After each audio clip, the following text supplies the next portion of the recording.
عليكم ورحمة الله وبركاته. وعليكم السلام ورحمة الله وبركاته. إن الحمد لله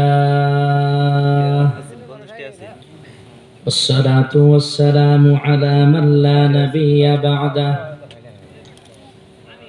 أما بعد فأعوذ بالله من الشيطان الرجيم.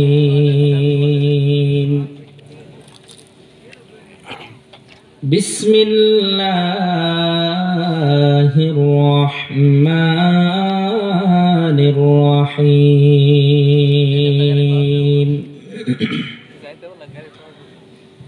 رب إنهن أضللن كثيرا من الناس فمن تبعني فإنه مني ومن عصاني فإنك غفور رحيم.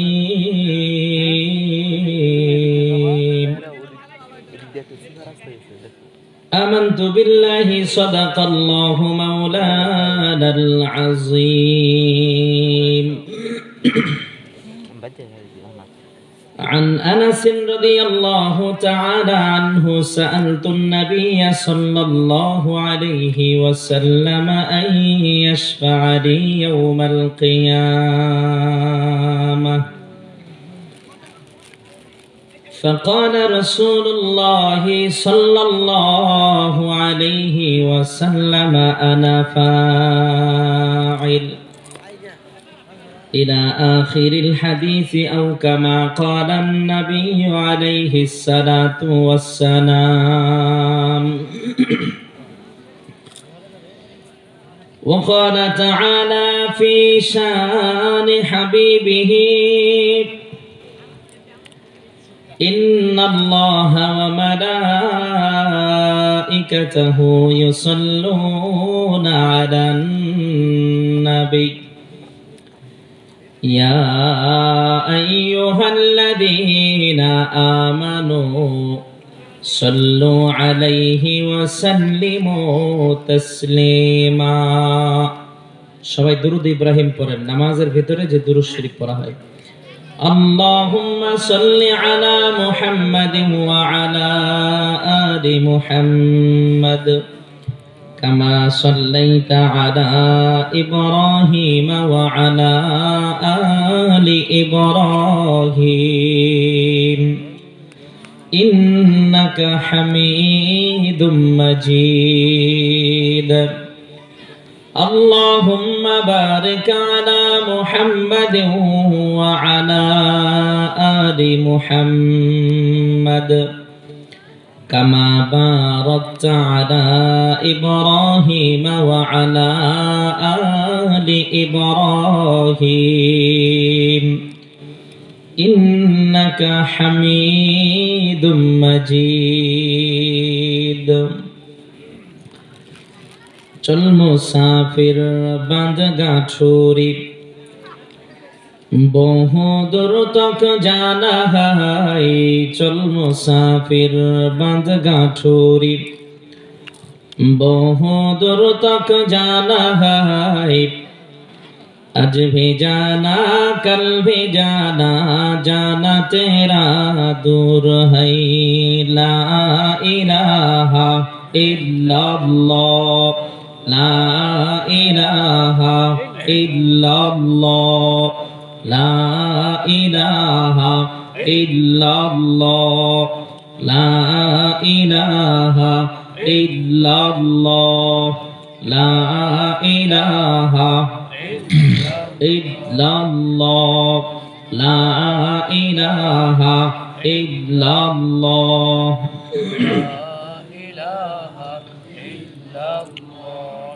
ला इलाहा इल्लल्लाह ला इलाहा इल्लल्लाह ला इलाहा इल्लल्लाह ला इलाहा इल्लल्लाह লা ইলাহা ইল্লাল্লাহ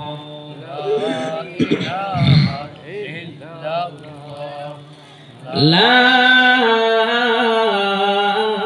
ইলাহা ইল্লাল্লাহ মুহাম্মাদুর রাসূলুল্লাহ। সবাই পড়ি সাল্লাল্লাহু আলাইহি ওয়াসাল্লাম। আবার একটু জোরে বলেন সাল্লাল্লাহু আলাইহি ওয়াসাল্লাম।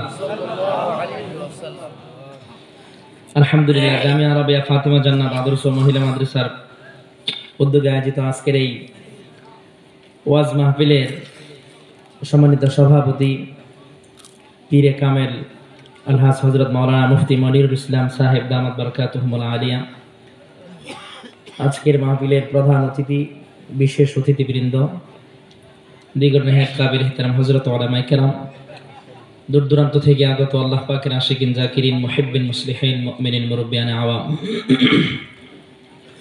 কলিজার টুকরা সমবয়সী যুবক বন্ধুরা, পর্দার অন্তরালে অবস্থানরত সম্মানিত মা ও বোনেরা, আমরা সকলেই সেই মহান মালিকের শানে লক্ষ্য করে শুকরিয়া জ্ঞাপন করছি যে আল্লাহ জাল্লা শানুহু আজকে আমাদেরকে এই সুন্দর একটি পরিবেশে জান্নাতের বাগানে উলামায়ে কেরামদের মজলিসে, আহলুল্লাহদের মজলিসে পৃথিবীর কিছু ভালো মানুষের সংস্রবে আসার এবং বসার মতো সুযোগ করে দিয়েছেন। সাথে সাথে কোরআন ও হাদিস থেকে কিছু আলোচনা করবার মতো এবং শুনবার মতো সুযোগ করে দিলেন। সেজন্য সে মহান মালিকের শানে আমরা সকলেই কালিমাতুশ শুকর আদায় করি, বলি আলহামদুলিল্লাহ। মুহতারাম হাজিরিন, রাত্র অনেক হয়ে গেছে।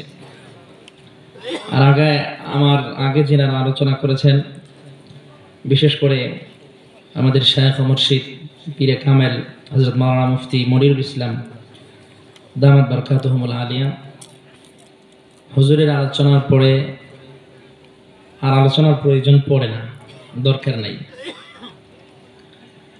আর আমি হুজুরের ছাত্রের ছাত্র, হুজুরের ছাত্রের ছাত্র, এর মানে হুজুর আমার দাদা উস্তাদ এবং উনি আমাদের পীর মুর্শিদ। আমার যদিও বিভিন্ন ব্যস্ততার কারণে হুজুরের সাথে সাক্ষাতের সময় হয় নাই, আজকে হুজুরের সাথে আমার প্রথম সাক্ষাৎ হয়েছে, কিন্তু আমি দূর থেকেই আমার জীবনটাকে আমি হুজুরের উপরে সিপর্দ করে দিয়েছি এবং হুজুরের খলিফাগণ যিনারা আছেন ওনাদের সাথে আমার যোগাযোগ আছে, ওনাদের কাছ থেকে পরামর্শ নিয়ে এরপরে আমি চলার চেষ্টা করি। যাই হোক, হুজুর যেহেতু যে আলোচনা করেছেন, খুব গুরুত্বপূর্ণ আলোচনা করেছেন মহিলা মাদ্রাসার ব্যাপারে।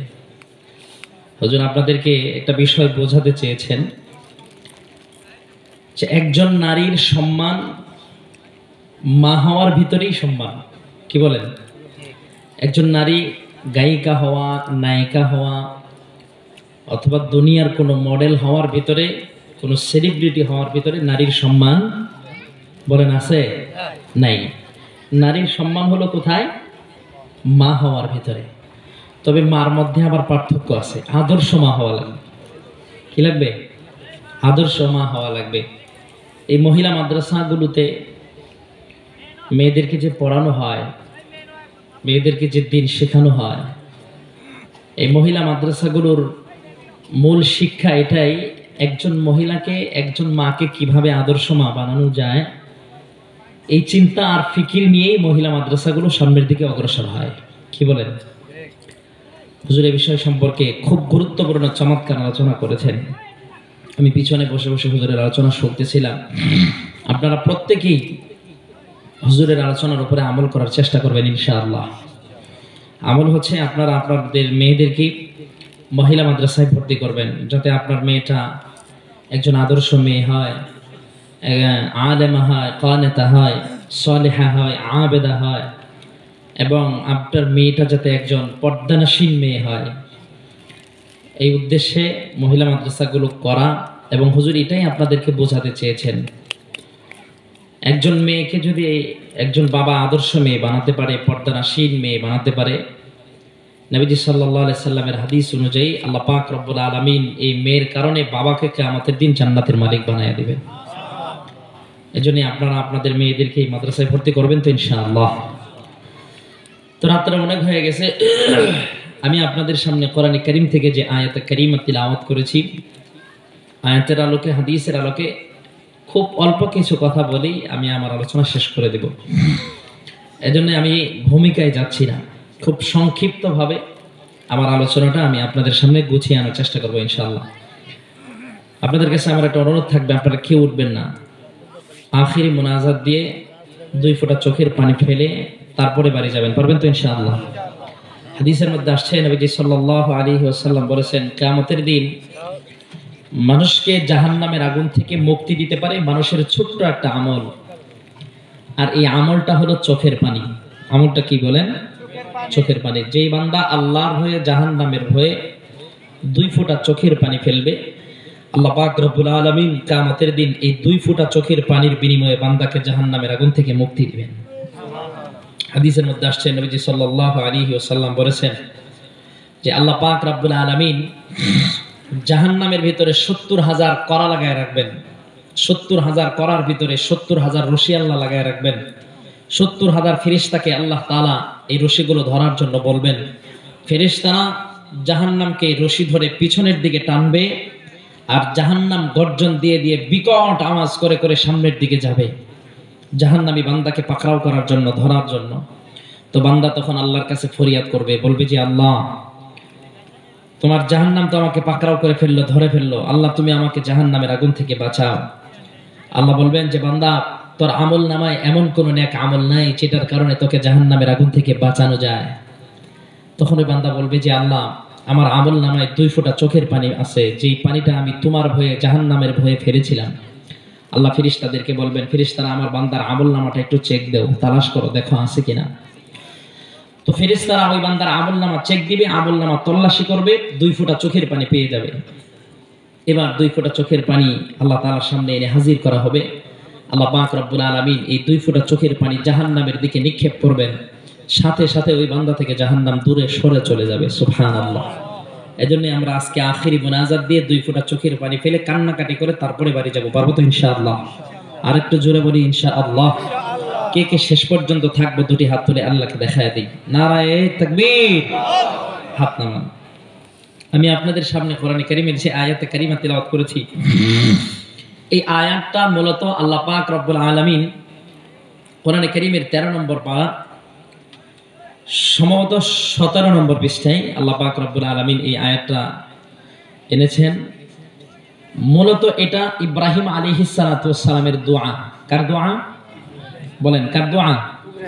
ইব্রাহিম আলাইহিস সালাতু ওয়াস সালামের দোয়া। ইব্রাহিম আলাইহিস সালাতু ওয়াস সালাম এই দোয়াটা যখন আল্লাহর কাছে করেছেন, আল্লাহ পাক রব্বুল আলামিনের কাছে অতি বেশি পছন্দনীয় হয়েছে, যার কারণে আল্লাহ পাক রব্বুল আলামিন এই দোয়াটাকে আপনার আমার নবী সরকারে দু জাহান জনাবে মুহাম্মদ রাসূলুল্লাহ সাল্লাল্লাহু আলাইহি ওয়াসাল্লামকে দিয়েছেন। সুবহানাল্লাহ।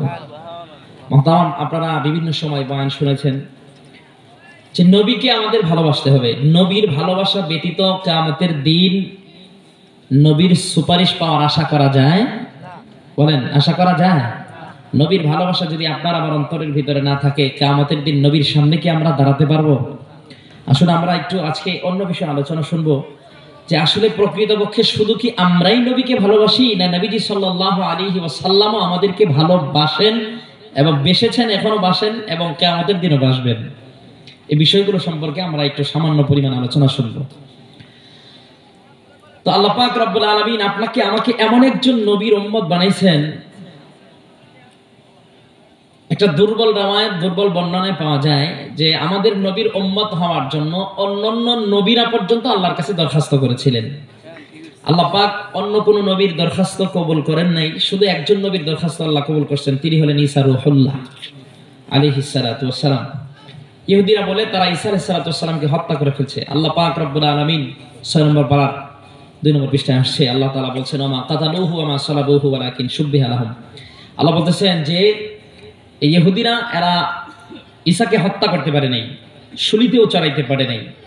আল্লাহ পাক রব্বুল আলামিন ওনাকে আসমানে উঠিয়ে নিয়েছেন। কিয়ামতের আগ মুহূর্তে উনি আবার আমাদের নবীর উম্মত হইয়া আমাদের নবীর শরীয়তের অনুসারী হয়ে তারপরে দুনিয়াতে আসবেন। সুবহানাল্লাহ। বলেন, নতুন কোন শরীয়ত নিয়ে আসবেন না, আমাদের নবীর শরীয়তের অনুসারী হয়ে তিনি দুনিয়াতে আসবেন। তো এই নবীর উম্মত আল্লাহ পাক রব্বুল আলামিন আমাদেরকে বিনা দরখাস্তে বানাইছে। আমরা আল্লাহর কাছে কি কোনো দরখাস্ত করেছি কোনোদিন? বলেছি যে আল্লাহ তুমি আমাদেরকে শেষ নবীর উম্মত বানাও, বিনা দরখাস্তে আল্লাহ পাক রব্বুল আলামিন আমাদেরকে শেষ নবীর উম্মত বানাইলেন। আমরা খুশি না বেজার? যারা বলেন খুশি না বেজার? নবীজি সাল্লাল্লাহু আলাইহি ওয়াসাল্লাম উম্মতের কি পরিমাণ কান্ডারি ছিলেন, উম্মতের প্রতি তিনি কতটা দয়াশীল, কতটা মায়াশীল ছিলেন, উম্মতকে তিনি কি পরিমাণ ভালোবাসতেন। নবীজির জীবনী যদি আমরা পড়ি তাহলে আমরা বুঝতে পারবো। নবীজি সাল্লাল্লাহু আলাইহি ওয়াসাল্লামের জন্ম আল্লাহ পাক রব্বুল আলামিন এমন পৃথিবীর দামি জায়গায় দিয়েছেন, যে জায়গার ভিতরে পৃথিবীর সর্বশ্রেষ্ঠ ঘর আল্লাহ পাক রব্বুল আলামিনের ঘর আল্লাহ তাআলা বাইতুল্লাহকে রেখেছেন। সুবহানাল্লাহ বলেন। এই বাইতুল্লাহর সামনে দাঁড়ায় যদি কেউ 1 রাকাত নামাজ আদায় করে আল্লাহ পাক রব্বুল আলামিন তার আমলনামায় 1 লক্ষ রাকাত নামাজের সওয়াব দিয়ে দেন। তো বাইতুল্লাহ এত দামি ঘর, এত দামি ঘর। হাদিসের মধ্যে আসছে নবীজি সাল্লাল্লাহু আলাইহি সাল্লাম বলেছেন, মান রাআ বাইতাল্লাহি গফিরা লাহু মা তাকাদ্দামা মিন যামবি। শুধু বাইতুল্লাহর দিকে যারা ঈমানের সাথে নেক নজরে তাকাবে, আল্লাহ পাক রব্বুল আলামিন এই নেক নজরে ঈমানের সাথে বাইতুল্লাহর দিকে তাকানোর কারণে আল্লাহ তাদের পিছনের জীবনের গুনাহ মাফ করে দেন। তাহলে বলেন জায়গাটা কি কম দামি না বেশি দামি? জোরে বলেন কম দামি না বেশি দামি? আপনার আমার নবী সরকারে দু জাহান এত দামি জায়গা, এটাকে তিনি ছেড়েছেন, পরিত্যাগ করেছেন। এই মক্কা ছেড়ে তিনি মদিনায় হিজরত করেছেন শুধুমাত্র কেবলমাত্র একমাত্র উম্মতের মহব্বতে। সুবহানাল্লাহ বলেন। তায়েফের ময়দানে নবীজি গিয়েছেন, মার খেয়েছেন, রক্তাক্ত হয়েছেন, তার জুতা মোবারক রক্তে রঞ্জিত হয়েছে শুধুমাত্র উম্মতের ভালোবাসার প্রমাণ দিতে গিয়ে। সুবহানাল্লাহ বলেন।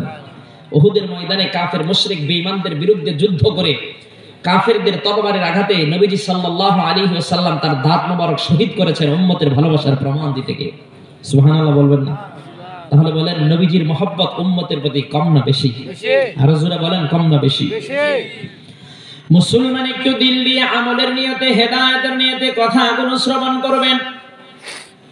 আল্লাহ পাক রব্বুল আলামিন আপনাকে আমাকে এমন দামি নবীর উম্মত বানাইছেন, আপনার আমার নবী সরকারে দু জাহান উম্মতের মায়ায় পড়ে, উম্মতের মহব্বতে পড়ে তিনি তার দুনিয়ার সুখ আনন্দ যা কিছু আছে সব কিছু তিনি বর্জন করেছেন। শুধু উম্মতের মহব্বতে পড়ে, উম্মতের ভালোবাসায় পড়ে। নবীজি সাল্লাল্লাহু আলাইহি ওয়াসাল্লাম উম্মতকে কেমন ভালোবাসেন কোরআনের ভিতরে আসছে। আল্লাহ পাক রব্বুল আলামিন বলেন, রব্বি ইন্নাহুন্না আদলালনা কাসীরাম মিনান নাস। মূলত এই দোয়াটা ইব্রাহিম আলাইহিস সালাতু ওয়াস সালাম তিনি আল্লাহর কাছে করেছিলেন। হযরত ইব্রাহিম আলাইহিস সালাতু ওয়াস সালাম আল্লাহ পাক রব্বুল আলামিনের কাছে একদিন দোয়া করতেছিলেন আর বলতেছিলেন, মালিক আয় আল্লাহ, আমার উম্মতকে মূর্তি গোমরা করে ফেলেছে, পথভ্রষ্ট করে ফেলেছে। রব্বুল আলামিন আয় আল্লাহ, আমার উম্মতের যারা আমাকে অনুসরণ করেছে কিয়ামতের দিন তারা আমার দলভুক্ত হবে, আমি নবীর সাথে তারা জান্নাতে যাবে। কিন্তু আল্লাহ, আমার যে উম্মতগুলো আমার অনুসরণ করে নাই, তোমার একত্ববাদের স্বীকৃতি দেয় নাই, তোমাকে রব হিসেবে মানে নাই, আল্লাহ আমার এই উম্মতদের কি অবস্থা হবে? ইন্নাকা গফুরুর রহিম। আল্লাহ তুমি এদের ব্যাপারে দয়াশীল, এদের ব্যাপারে মায়াশীল। আল্লাহ তোমার রহমান নামের ওসিলায়, রহিম নামের ওসিলায় তুমি আমার এই গুনাহগার উম্মতদেরকে তুমি মাফ করে দিও। হযরত ইব্রাহিম আলাইহিস সালাতু ওয়াস সালাম তিনি আল্লাহর কাছে এই দোয়াটা করেছিলেন। আমার আল্লাহর কাছে এই দোয়াটা বড় পছন্দনীয় হয়েছে। আল্লাহ পাক রব্বুল আলামিন আপনার আমার নবী সরকারে দু জাহানকে এই দোয়াটা দিয়েছেন। নবীজি সাল্লাল্লাহু আলাইহি ওয়াসাল্লাম একদিন তিনি এই দোয়াটা পড়ে পড়ে আল্লাহর কাছে দোয়া করতেছিলেন আর দুইটা চোখের পানি ফেলে কাঁদতেছিলেন। আল্লাহ পাক রব্বুল আলামিন জিবরাইল আলাইহিস সালাতু ওয়াস সালামকে পাঠিয়ে দিলেন। আল্লাহ বললেন, এ জিবরাইল যাও, জলদি করে যাও, গিয়ে দেখো আমার বন্ধু কেন কান্না করে, আমার হাবিব কেন কান্না করে। আমি আমার বন্ধু আমার হাবিবের চোখের পানি আমি সহ্য করতে পারি না। জিবরাইল আলাইহিস সালাতু ওয়াস সালাম এসে পয়গম্বরকে বলতেছেন, পয়গম্বর আপনি কেন কান্না করেন? আপনার কান্নার কারণটা আমি জানতে চাই। আল্লাহর নবী ডাক দিয়া বলেন, জিবরাইল আমি আমার নিজের জন্য কান্না করি না, এই দুনিয়ার কোনো কিছুর জন্য আমি কান্না করি না, আমি আমার গুনাহগার উম্মতদের জন্য কান্না করি। আমার এই গুনাহগার উম্মতদের অবস্থা কি হবে?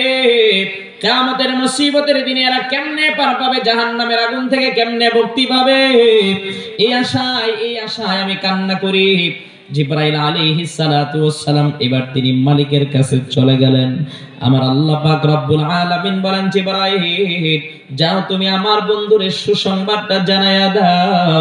আমার বন্ধু যখন তার গুনাহগার উম্মতদের জন্য কান্না শুরু করছে, আমার বন্ধুর চোখ থেকে পানি বের হয়ে নাকের ডগায় আসার আগে আমি আমার বন্ধুর গুনাহগার উম্মতদেরকে maaf করে দিয়েছি।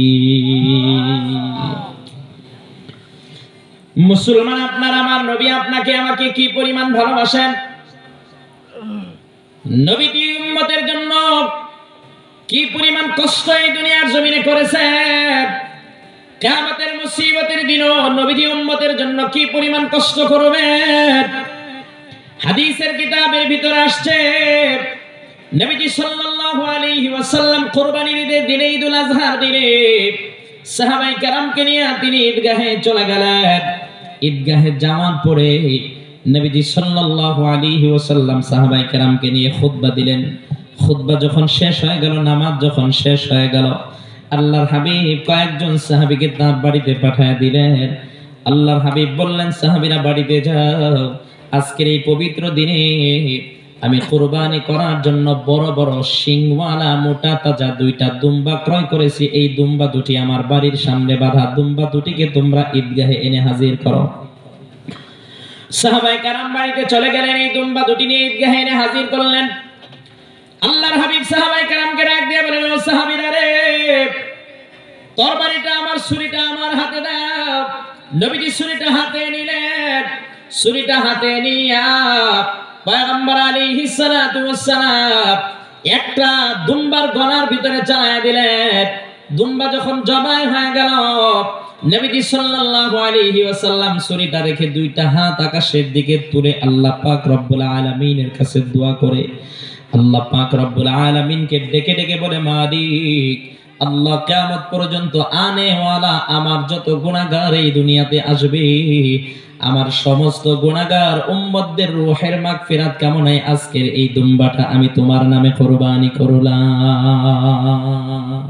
সুবহানাল্লাহ। বলেন, নবীজির মুহাব্বত, নবীজির উম্মতের প্রতি মুহাব্বত ছিল কি ছিল না? যারা বলেন ছিল কি ছিল না? ছিল। নবীজি সাল্লাল্লাহু আলাইহি ওয়াসাল্লাম শুধু উম্মতকে দুনিয়াতেই ভালোবাসছেন বা উম্মতকে দুনিয়াতেই ভালোবাসার প্রমাণ দিতে চেয়েছেন, বিষয়টা এমন না। আজ থেকে 1450 বছর পূর্বে নবীজি সাল্লাল্লাহু আলাইহি ওয়াসাল্লাম উম্মতকে এই ঠিকানাটাও বলে দিয়েছেন যে, হে আমার উম্মতের দল, কিয়ামতের দিন তোমরা আমাকে কোথায় পাবা, কোন জায়গায় গিয়ে খুঁজলে আমারে পাবা, এবং কিয়ামতের দিন কেমনে তোমরা আমার সুপারিশ লাভ করবা, এই ঠিকানা, এই বিষয়গুলো উম্মতকে আজ থেকে 1450 বছর আগে জানায় গেছেন। সুবহানাল্লাহ বলেন। নবীজির একজন আদরের সাহাবী, যে সাহাবীর নাম ছিল হযরত আনাস রাদিয়াল্লাহু তাআলা।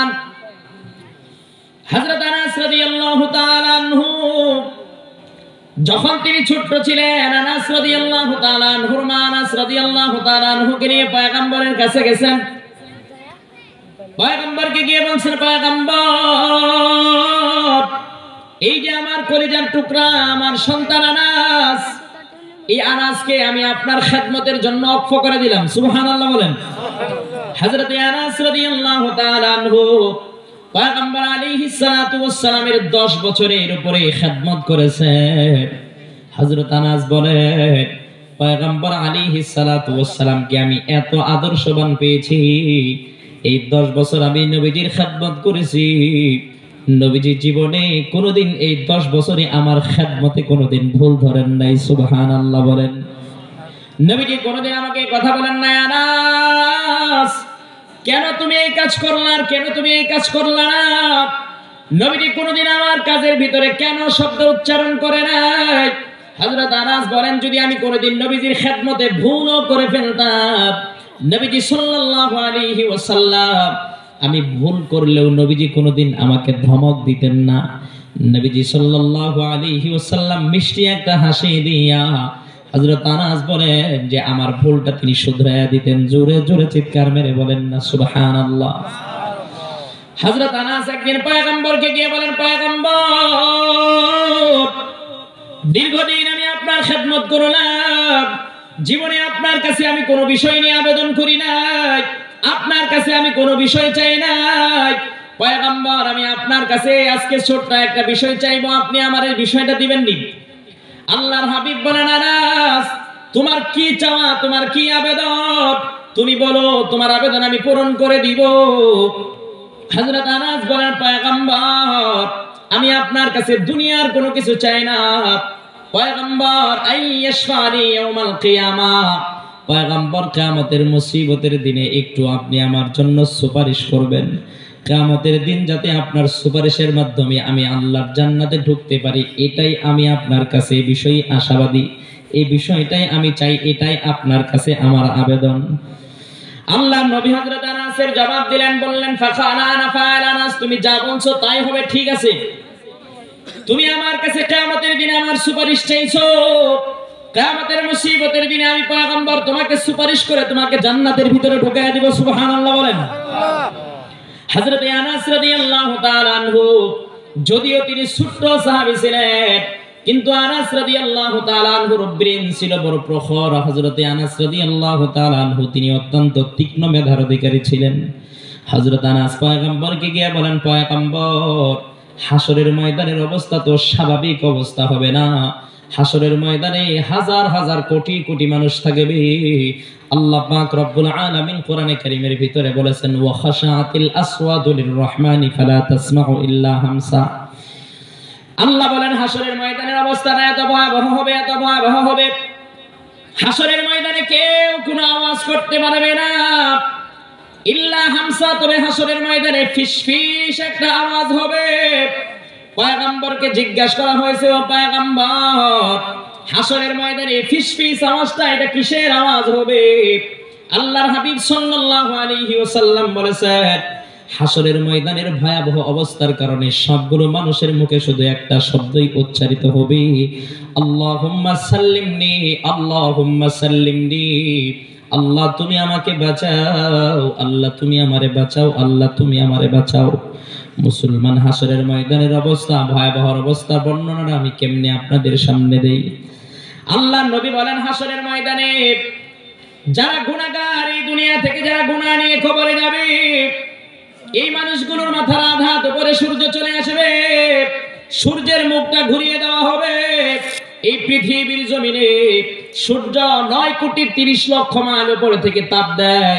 এরপরেও চৈত্র মাসে যখন আমরা মাঠে ঘাটে কাজ করি, এই রোদের প্রচন্ডতা আমরা সহ্য করতে পারি না। কথা বলেন ঠিক কিনা?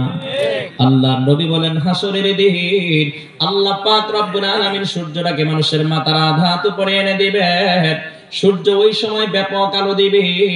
এই সূর্যের আলোর প্রখরতার কারণে, সূর্যের আলোর তাপের কারণে মানুষের মাথার মগজগুলো মোমের মতো গলে গলে টপ টপ করে পড়তে থাকবে।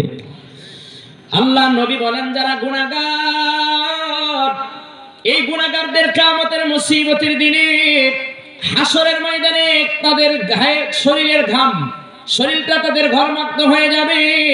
শরীরের ঘাম কারো কারো হাঁটু পর্যন্ত, কারো কোমর পর্যন্ত, কারো বুক পর্যন্ত, কারো নাক পর্যন্ত। কেউ হাসরের ময়দানে ঘামের সাগরের ভিতরেই হাবুডুবু খাবে।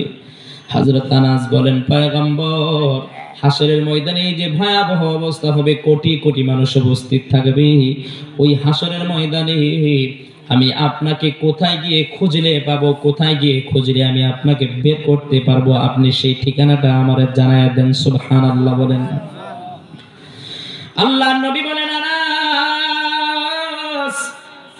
আমার উম্মত হাসরের ময়দানে 3টা ঘাটি অতিক্রম করা ব্যতীত আমার উম্মত আল্লাহর জান্নাতে ঢুকতে পারবে না। এই 3টা ঘাটির একটা ঘাটির নাম হলো পুলসিরাতের পুর।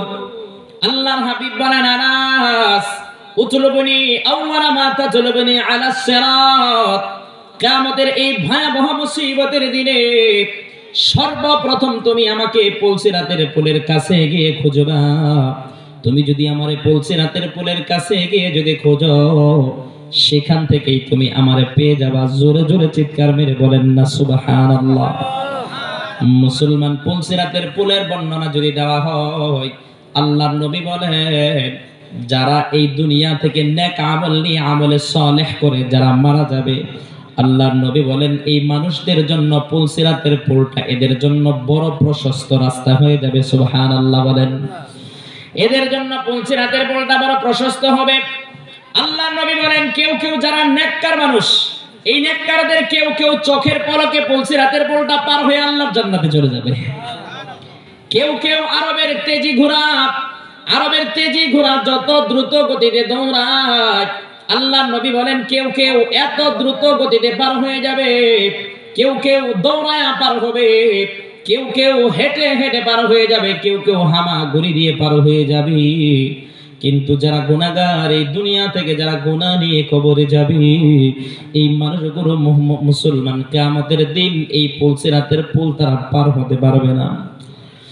আল্লাহ নবী বলেন এদের জন্য পুলসিরাতের পুলটা চুলের চাইতেও চিকন ধারালো, অস্ত্রের চাইতেও ব্যাপক ধারালো হবে। এদের জন্য পুলসিরাতের পুলের দুই সাইডে লোহার করা থাকবে। আল্লাহ নবী এক হাদিসে পাকের ভিতরে বলে এই দুনিয়ায় যারা অবৈধভাবে সম্পদ উপার্জন করবে, অবৈধভাবে যারা সম্পদ কামাই করবে, তাদের এই অবৈধ সম্পদগুলো কিয়ামতের দিন পুলসিরাতের পুলের দুই সাইডে লোহার করা হয়ে থাকবে। এই গুনাহগাররা যখন এই পুলসিরাতের পুল পার হওয়ার জন্য যাবে, আল্লাহর নবী বলেন এই পুলসিরাতের পুলটা তাদের জন্য অন্ধকারাচ্ছন্ন হয়ে যাবে, একেবারে চিকন সরু পথ হয়ে যাবে, তাদের জন্য বড় ধারালো হয়ে যাবে। এই মানুষগুলো যখন পুলসিরাতের পুল পার হওয়ার জন্য পুলের উপরে উঠবে, আল্লাহর নবী বলেন এই পুলসিরাতের পুলের মাধ্যমে তারা টুকরো টুকরো হয়ে আল্লাহর জাহান্নামে নিক্ষিপ্ত হবে। আল্লাহর নবী বলেন আনাস, আমার উম্মতের জান্নাতে যাওয়ার জন্য এই পুলসিরাতের পুলটা একটা মারাত্মক বড় ধরনের ঘাঁটি। আমি আমার উম্মতকে পুলসিরাতের পুল পার করার জন্য আমি পুলসিরাতের পুলের কাছেই থাকবো। আনাস উতলুবনি আউয়ালা মা তাতলুবনি আলাস সিরাত, কিয়ামতের মুসিবতের দিনে তুমি আমারে পুলসিরাতের পুলের কাছে গিয়ে খুঁজবা। পুলসিরাতের পুলের কাছে গিয়ে খুঁজলেই তুমি আমারে পেয়ে যাবা। মুসলমান হযরতে আনাস পয়গম্বর আলাইহিস সালাতু ওয়াস সালামকে আবার ডেকে বলেন, পয়গম্বর ফাইন্নী লাম আলকাকা আলাস সিরাত, পয়গম্বর যদি আমি আপনারে পুলসিরাতের পুলের কাছে যদি খুঁজে না পাই তাহলে আমি কি করব? আল্লাহর নবী বলেন আনাস তুমি যদি আমারে পুলসিরাতের পুলের কাছে না পাও, উতলুবনি ইনদাল মিজান, তাহলে তুমি আমারে মিজানের কাছে গিয়ে খুঁজবা। মিজান মানে হলো যেখানে একটা পাল্লা, আল্লাহ পাক রব্বুল আলামিন মানুষের নেক আমল এবং বদ আমল পরিমাপ করবেন। নবীজি সাল্লাল্লাহু আলাইহি ওয়াসাল্লাম হযরত আনাসকে বলেন, আনাস তুমি আমারে ওই মিজানের পাল্লার কাছে গিয়ে খুঁজলে পেয়ে যাবা। হযরত আনাস রাদিয়াল্লাহু তাআলা আনহু আবার পয়গম্বরকে জিজ্ঞেস করলেন, ফাইন্নী লাম আলকাকা ইনদাল মিজান, পয়গম্বর যদি আমি আপনারে মিজানের পাল্লার কাছেও যদি খুঁজে না পাই তাহলে আমি কি করব, কোথায় গিয়ে খুঁজব? আল্লাহর নবী বলেন, আনাস তুমি যদি আমার মিজানের পাল্লার কাছেও খুঁজে না পাও, উতলুবনি ইনদাল হাউজ, তুমি আমার হাউজে কাউসারের কাছে গিয়ে খুঁজবা। হাউজে কাউসারের কাছে গিয়ে খুঁজলেই তুমি আমারে পেয়ে যাবা। এই আনাস আমি হাউজে কাউসারের কিয়ামতের দিন মালিক হয়ে যাব। আল্লাহ পাক রব্বুল আলামিন আমাকে হাউজে কাউসারের মালিক বানায়া দিবেন। আমি ওই হাউজে কাউসারের পাশে দাঁড়ায়া আমি পয়গম্বর আমার হাত দিয়ে হাউজে কাউসার থেকে পানি উঠায়া উঠায়া আমি আমার নেককার উম্মতদেরকে পান করাবো। জোরে জোরে চিৎকার মেরে বলেন না সুবহানাল্লাহ। মুসলমান আপনাদের সামনে এই হাদিসটা বলার উদ্দেশ্য হলো আল্লাহর হাবিব এই হাদিসটা বলে আজ থেকে 1450 বছর আগে আপনাকে আমাকে এটা বলে দিয়ে গেছেন যে আমার উম্মতের দল শোনো, তোমাদের প্রতি আমার অন্তরের ভিতরে কি পরিমাণ মায়া। আমি শুধু তোমাদের দুনিয়াবী সমস্যাগুলি সমাধান করতাম, বিষয়টা এমন না। কিয়ামতের মুসিবতের দিনেও যদি তোমরা যদি বিপদে পড়ে যাও, সেদিন তোমরা আমাকে এই 3 জায়গায় গিয়ে খুঁজবা। এই 3 জায়গায় গিয়ে খুঁজলেই তোমরা আমারে পেয়ে যাবা। সুবহানাল্লাহ বলেন। মুসলমান আমি আপনাদেরকে কেমনে বোঝাই? আল্লাহ পাক রব্বুল আলামিন হযরত জিবরাইলকে পাঠায়া দিলেন। আল্লাহ বললেন, জিবরাইল যাও আমার বন্ধুরে তুমি একটা সুসংবাদ জানায় আসো। জিবরাইল বললেন, মালিক আল্লাহ কি সুসংবাদ? আমার আল্লাহ বলেন, জিবরাইল জলদি করে যাও আমার বন্ধুকে জানাইয়া দাও আমার বন্ধুর 70,000 উম্মত এরা বিনা হিসাবে আমার জান্নাতে ঢুকবে। সুবহানাল্লাহ বলেন। হযরত জিবরাইল খুশিতে আনন্দে আত্মহারা হয়ে পয়গম্বরের কাছে এসে হাজির। পয়গম্বরকে ডাক দিয়ে বলে, ও পয়গম্বর, আপনার হাবিব আপনার বন্ধু আপনারে সুসংবাদ দিয়েছে আপনার উম্মতের 70,000 মানুষেরা বিনা হিসাবে আল্লাহর জান্নাতে ঢুকবে। নবীজি সাল্লাল্লাহু আলাইহি ওয়াসাল্লাম জিবরাইলের এই সুসংবাদ শুনে তিনি খুশি হতে পারলেন না। নবীজি বলেন, জিবরাইল সাহাবী তো আমার 1.5 লক্ষ, 70,000 যদি বিনা হিসাবে জান্নাতে যায় আর বাকিগুলোর অবস্থা কি হবে? জিবরাইল আলাইহিস সালাতু ওয়াস সালাম তিনি আবার মালিকের কাছে চলে গেলেন।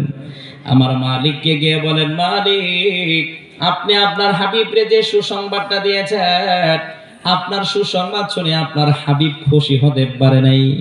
আল্লাহ বলেন, জিবরাইল সিদ্ধান্ত যা দিয়েছি সেটা পাল্টানোর কোনো সুযোগ নাই।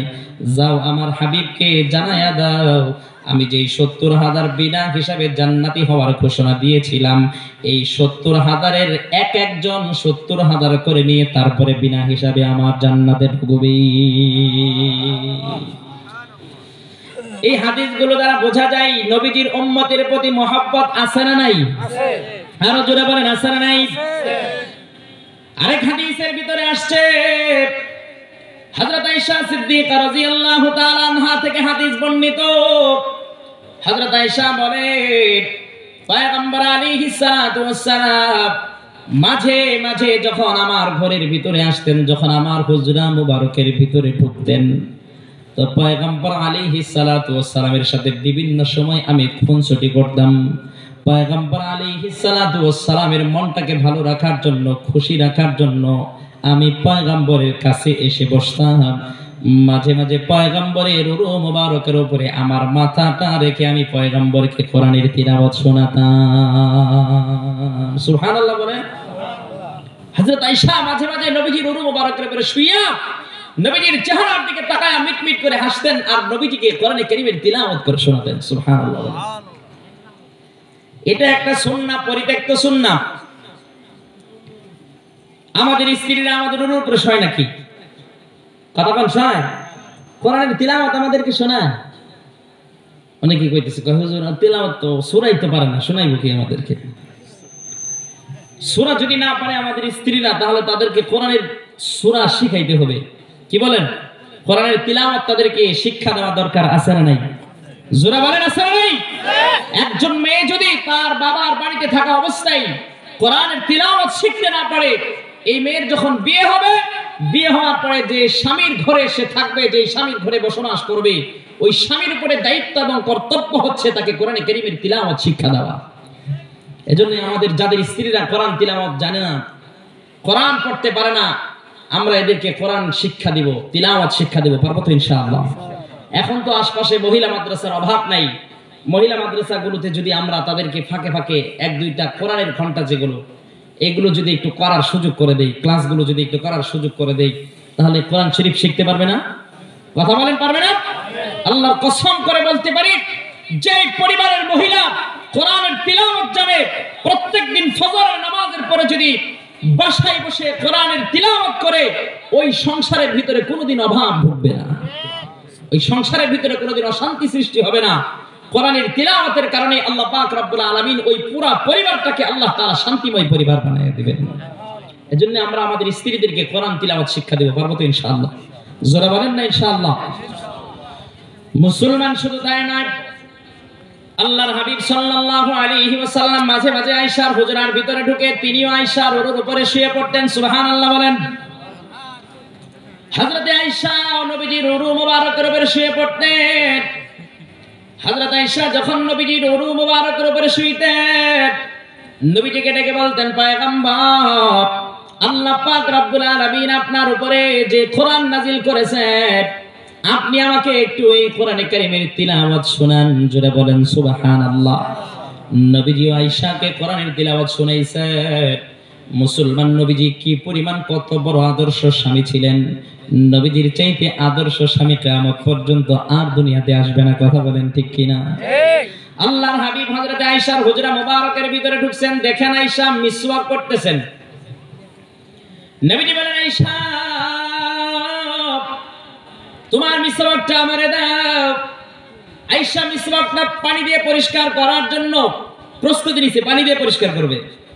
আল্লাহর হাবিব বলেন, আয়েশা মিসওয়াক পরিষ্কার করার কোনো দরকার নাই, তোমার মিসওয়াকটা এমনিতেই দাও, আমি সেই মিসওয়াক দিয়ে মিসওয়াক করব। জোরে বলেন না সুবহানাল্লাহ।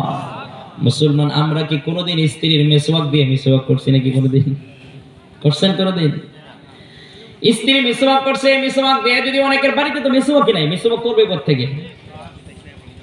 মিসওয়াক তো নাই কেউ অনেকের বাড়িতে।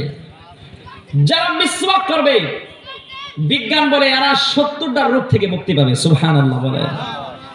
মিসওয়াক করার কারণে মাথাতুন লিল ফাম, মুক্ত পরিষ্কার হবেই। নবীজি বলেছেন মিসওয়াক করার কারণে সবচেয়ে বড় ফায়দা যেটা হবে সেটা হচ্ছে মৃত্যুর সময় কালিমা নসিব হবে, খাতমা বিল খায়র হবে। এজন্য মিসওয়াকের এই আমলটা আমরা আমাদের পরিবারের ভিতরে চালু করব, পারবো তো ইনশাআল্লাহ? আরেকটু জোরে বলি না ইনশাআল্লাহ? দামি একটা আমল, বহুত বড় একটা আমল। একজন পুরুষ যদি নিয়মিত মিসওয়াক করে, এই পুরুষের যৌন ক্ষমতা কোনোদিন দুর্বল হবে না। পুরুষের মর্দামি শক্তি মিসওয়াকের কারণে আল্লাহ পাক রব্বুল আলামিন বাড়ায়া দিবেন। সুবহানাল্লাহ। এজন্য আমরা মিসওয়াক করার চেষ্টা করব, এই আমলটা করব তো ইনশাআল্লাহ? জোরে বলেন না ইনশাআল্লাহ? মুসলমান মিসওয়াক এত দামি একটা আমল, যদি মিসওয়াক করেন, নবীজি সাল্লাল্লাহু আলাইহি ওয়াসাল্লাম বলেছেন, মান তারাকা বিসুন্নতি ইনদা ফাসাদি উম্মতি ফালাহু আজরু মিআতি শাহীদ। নবীজি বলেন, যারা মিসওয়াক করবে, মিসওয়াক করার কারণে আমার একটা সুন্নাত আদায় হবে, আর এই শেষ জামানায় এসে যারা আমার একটা সুন্নাত আদায় করবে, আল্লাহ পাক রব্বুল আলামিন একটা সুন্নতির বিনিময়ে আমার উম্মতের আমলনামায় 100 গলা কাটা শহীদের সওয়াব লিখে দিবে। নবীজি আয়েশার ঘরে ঢুকছেন, দেখছেন আয়েশা মিসওয়াক করেন, নবীজি মিসওয়াক নিয়ে সেটা দিয়ে মিসওয়াক করেছেন। আমরাও এই সুন্নাতটার উপর আমল করব, পারবো তো ইনশাআল্লাহ? জোরে বলেন না ইনশাআল্লাহ? জোরে, একটু জোরে বলতে হবে ইনশাআল্লাহ। যদি এই আমলটা করতে পারেন, স্ত্রীর মিসওয়াক দিয়ে যদি আপনি মিসওয়াক করতে পারেন, স্বামী স্ত্রীর দুইজনের ভালোবাসার বন্ধনটা মজবুত করে দিবেন কে? জোরে বলেন কে? আমাদের ভিতরে এখন স্বামী স্ত্রী দুইজনের মাঝে কলহ, দ্বন্দ্ব, ফাসাদ আছে না নাই? আরো জোরে বলেন আছে না নাই? ছোট ছোট বিষয় নিয়ে এমন কলহ, দ্বন্দ্ব, ঝগড়ায় লিপ্ত হয়, সর্বশেষ দুইজনের ভিতরে বিচ্ছেদ ঘটে, আছে না নাই? জোরে বলেন আছে না নাই? এগুলোর কারণ কি জানেন? এই যে ছোট ছোট বিষয় নিয়ে এত ঝগড়া, ব্যাপক বড় ধরনের ঝগড়া, ফাসাদ, সর্বশেষ বিচ্ছেদ, তালাক, এগুলোর পিছনের কারণ হলো আমরা এখন নবীজির সুন্নতের অনুসরণ করি না। যদি আমাদের ভিতরে নবীজির সুন্নাত থাকতো, নবীজির সুন্নতের বরকতে আল্লাহ তাআলা আমাদের স্বামী স্ত্রীর বন্ধনটাকে মজবুত করে দিতেন। এজন্য আমরা পারবো তো ইনশাআল্লাহ নবীজির সুন্নাহগুলোর উপর আমল করতে? জোরে বলেন না ইনশাআল্লাহ? মুসলমান হযরত আয়েশা সিদ্দিকা রাদিয়াল্লাহু তাআলা আনহা বলেন, পয়গম্বর আমার হুজরার ভিতরে ঢুকলেন, ঢুকার পরে আমি দেখলাম পয়গম্বরের মনের অবস্থাটা বড় ভালো, মানে পয়গম্বর মুডে আছেন, পয়গম্বরের মনটা বড় ফ্রেশ, পয়গম্বরের মনের ভিতরে কোনো কষ্ট নাই। হযরত আয়েশা বলেন, আমি পয়গম্বরের মনের অবস্থা ভালো দেখে আমি পয়গম্বরের কাছে চলে গেলাম। পয়গম্বরের কাছে গিয়া আমি পয়গম্বর আলাইহিস সালাতু ওয়াস সালামের ওরু মুবারকের উপরে আমার মাথাটা রেখে দিলাম। সুবহানাল্লাহ বলেন। আয়েশা বলেন, আমি পয়গম্বরের ওরুর উপরে মাথা রেখা আমি পয়গম্বরকে বললাম, ও পয়গম্বর, আজকে আমি ছোট্ট একটা আবেদন আপনার কাছে করব, আপনি আমার আবেদনটা পূরণ করে দিবেননি? আল্লাহর নবী বলেন, আয়েশা রে, তুমি আমার কলিজার টুকরা, প্রাণের প্রিয়তমা স্ত্রী, তুমি আবেদন করবা আর আমার সামর্থ্য থাকলে আমি পূরণ করব না, এটা কখনোই হতে পারে না। হযরত আয়েশা বলেন, পয়গম্বর, সেই ছোট্টকালে 6 বছর বয়সে আপনার সাথে আমার শাদী হয়েছে, 9 বছর বয়সে আমি আপনার ঘরে আসছি, আরো দীর্ঘ 9টা বছর আমি আপনার খেদমত করলাম। পয়গম্বর, আমি জীবনে কোনোদিন দুনিয়ার কোনো বিষয়, কোনো বস্তু আপনার কাছে চাই নাই, পয়গম্বর আজকেও আমি আপনার কাছে শাড়ি চাইবো না, গাড়ি চাইবো না, বাড়ি চাইবো না, আমি আপনার কাছে একটা সোনার গহনা অলংকারও চাইবো না। পয়গম্বর আমি ছোট্ট একটা বিষয় আপনার কাছে চাইবো, আপনার এই জীবনের শেষ সময়ে আপনি আল্লাহ পাক রব্বুল আলামিনের কাছে আমার জন্য একটু দোয়া করবেন। আল্লাহ পাক রব্বুল আলামিন যাতে আপনার দোয়ার বরকতে আমার পিছনের জীবনের সব গুনাহ আল্লাহ মাফ করে দেয়। মুসলমান বর্তমান জামানার স্ত্রীরা, অনেক স্ত্রীরা আছে দিনদার নিজেদেরকে দাবি করে, এরপরেও স্বামীদেরকে বিভিন্ন বিষয় স্বামীদের কাছে বায়না ধরে কষ্ট দেয়। আছে না নাই? কথা বলেন, আছে না নাই? স্বামী যদি স্ত্রীর চাহিদা পূরণ করতে না পারে, এমন স্ত্রী আছে স্বামীকে রেখে তারপরে বাপের বাড়ি চলে যায়। আছে না? কথা বলেন, আছে না নাই? হযরত আয়েশা সিদ্দিকা রাদিয়াল্লাহু তাআলা আনহার এই হাদিসটা থেকে সারা দুনিয়ার সমস্ত উম্মতে মুহাম্মাদের মহিলা যারা, তাদের শিক্ষা নেওয়া উচিত, শিক্ষা গ্রহণ করা উচিত। স্বামীর কাছে দুনিয়াবি কোনো বস্তু না চাওয়া, সব সময় স্বামীর কাছে এটাই চাওয়া যে স্বামী জান আপনি আল্লাহর কাছে আমার জন্য দোয়া করেন, আল্লাহ যেন আমাকে মাফ করে দেন। হযরত আয়েশা সিদ্দিকা রাদিয়াল্লাহু তাআলা আনহা বললেন, পয়গম্বর আমি আপনার কাছে দোয়া চাই, আপনি আল্লাহর কাছে দোয়া করেন, আল্লাহ পাক রব্বুল আলামিন যাতে আপনার দোয়ার বরকতে আমার পিছনের জীবনের সবগুলো গুনাহ মাফ করে দেন।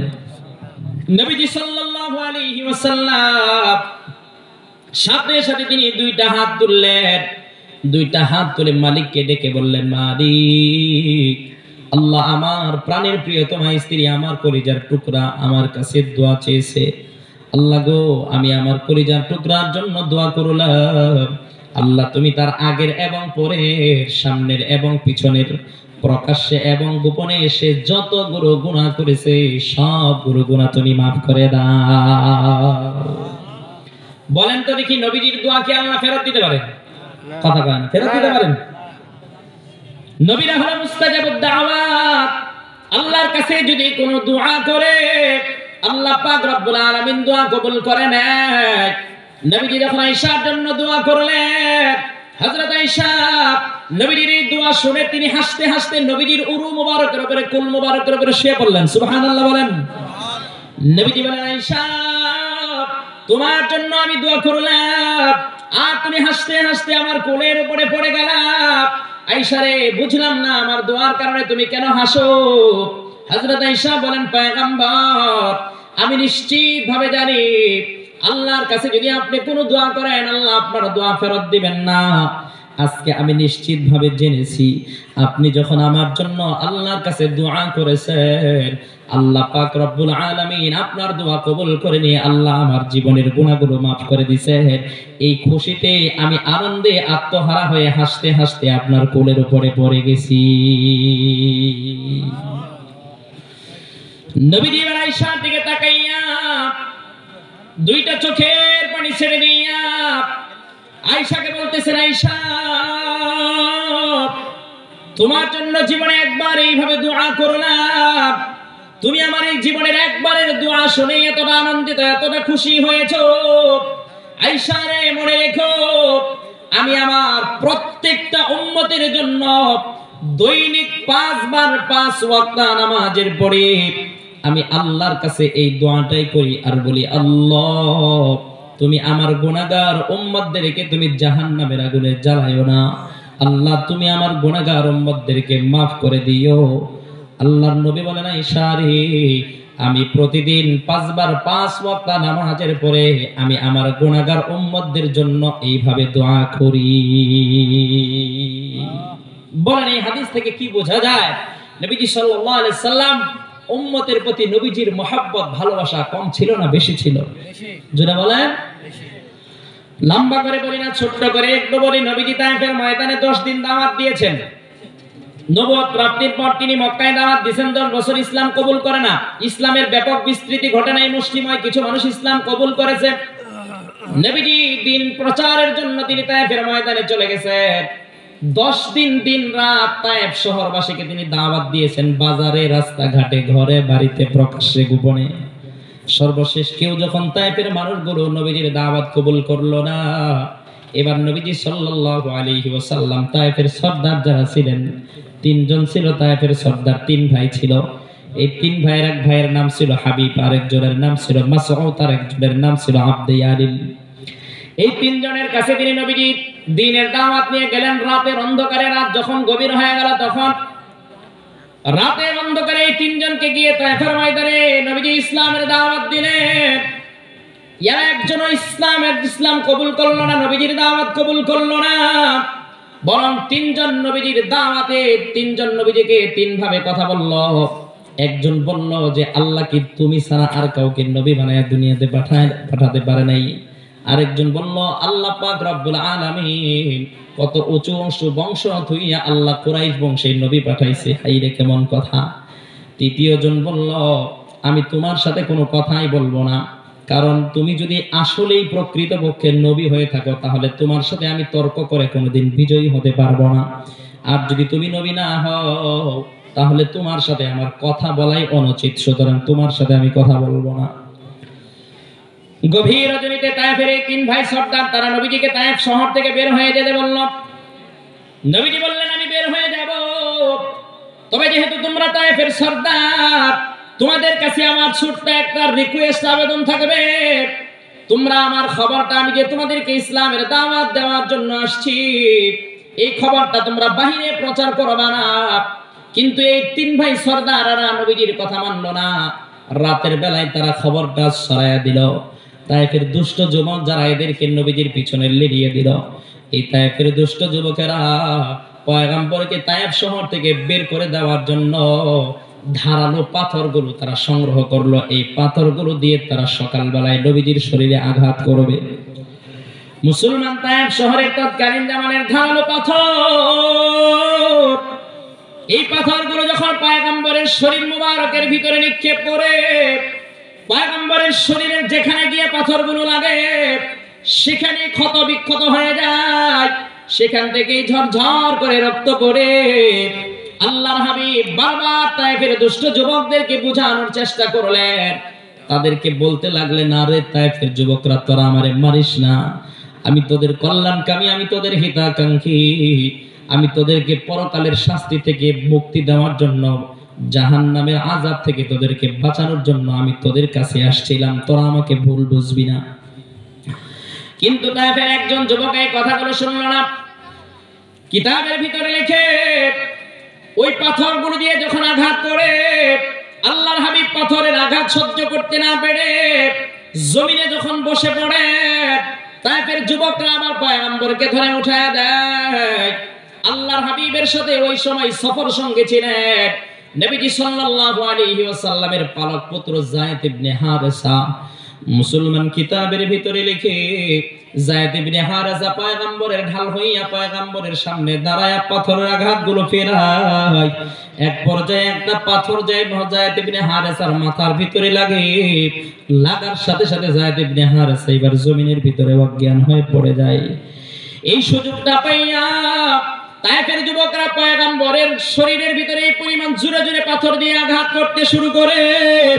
আল্লাহর হাবিব এই পাথরের যন্ত্রণা, পাথরের আঘাত সহ্য করতে না পেরে তিনি জমিনে অজ্ঞান হয়ে পড়ে যান। পয়গম্বরের জ্ঞান ফিরে তারা ধরে আবার উঠায় দেয়, আবার পয়গম্বরকে আঘাত করে, আবার পয়গম্বর জমিনে অজ্ঞান হয়ে পড়ে যান। কিতাবের ভিতরে আসছে নবীজির গা মোবারক পাথরের আঘাতে মুসলমান ক্ষত বিক্ষত হয়ে গেল। আল্লাহর হাবিবের জুতা মোবারক মুসলমান রক্তে রঞ্জিত হয়ে গেল। হযরত আয়েশা পয়গম্বরকে একদিন জিজ্ঞেস করলেন, পয়গম্বর আপনি উহুদের ময়দানে কাফের মুশরিক বেঈমানদের সাথে যুদ্ধ করতে গিয়ে আপনি যে আঘাত পেয়েছিলেন তার চাইতেও বড় কোনো আঘাত আপনার জীবনে কোনোদিন আসছে নাকি? আল্লাহর হাবিব বলেন, আয়েশা রে, আমি তায়েফের ময়দানে তায়েফের দুষ্ট যুবকদের পাথরের আঘাতে সেদিন যে রক্তাক্ত হয়েছিলাম, ব্যথা পেয়েছিলাম, আঘাত পেয়েছিলাম, তার চাইতে বড় আঘাত আমার জীবনে আর কোনোদিন আসে না। আল্লাহর হাবিব এবার তায়েফ শহর থেকে বের হয়ে গেলেন, তায়েফের উঁচু পাহাড় থেকে নিচের দিকে নামলেন। যখন তিনি নিচের দিকে নামতেছিলেন, আল্লাহ পাক রব্বুল আলামিন জিবরাইলকে পাঠিয়ে দিলেন। আল্লাহ বললেন, এ জিবরাইল জলদি করে যাও, আমার বন্ধু আর এই তায়েফের যুবকদের পাথরের আঘাত আর সহ্য করতে পারতেছে না, জিবরাইল আলাইহিস সালাতু ওয়াস সালাম এসে পাহাড়ের পাদদেশে দাঁড়াইয়া তিনি তার পাখা পিছায়া দিলেন, পাখা ছড়ায়া দিলেন। জিবরাইল বললেন, পয়গম্বর আপনি আমার পাখার ছায়ার নিচে আশ্রয় নেন। আল্লাহ পাক রব্বুল আলামিন সাথে সাথে পাহাড়ের নিয়ন্ত্রণকারী ফেরেশতাদেরকে নবীজির সামনে পাঠায়া দিলেন। নবীজিকে পাহাড়ের নিয়ন্ত্রণকারী ফেরেশতারা এসে বলতেছে, ও পয়গম্বর, তায়েফের এই যে দুষ্ট যুবকরা আপনার সাথে বেয়াদবি করেছে, আপনাকে কষ্ট দিয়েছে, আপনার উপরে নির্যাতনের স্টিম নুরাল চালাইছে, পয়গম্বর আপনি আমাদেরকে অনুমতি দেন। আপনার অনুমতি যদি পাই তাহলে এই তায়েফ শহরটাকে জমিন থেকে উঠায়া আসমানের নিচে একেবারে আসমান বরাবর উঠাবো, আসমান বরাবর উঠায়া সেখান থেকে পাহাড়টাকে ছেড়ে দিব।